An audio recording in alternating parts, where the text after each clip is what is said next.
Dan kita akan mati, lepas pada mati masuk kubur, kita seorang kan. Tak ada, entah ke mana duit, entah ke mana pangkat, entah ke mana aset, entah ke mana harta. Habis tak ada. Kita sebatang kara. Yang ada pada kita amal.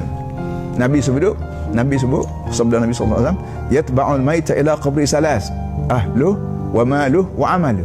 Bila orang mati pergi kubur dia 3 perkara.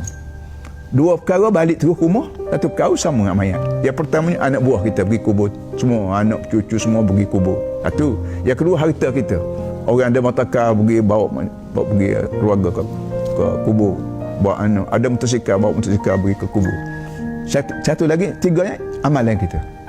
Hak 2 ni balik rumah. Sudah kambuh semua mayat, kereta pun balik, anak buah balik. Yang duduk bersama kita dalam kubur ialah amalan. Kalau amalan aktiviti kita ni baik, serupa dengan Allah Ta'ala, dialah tolong kita.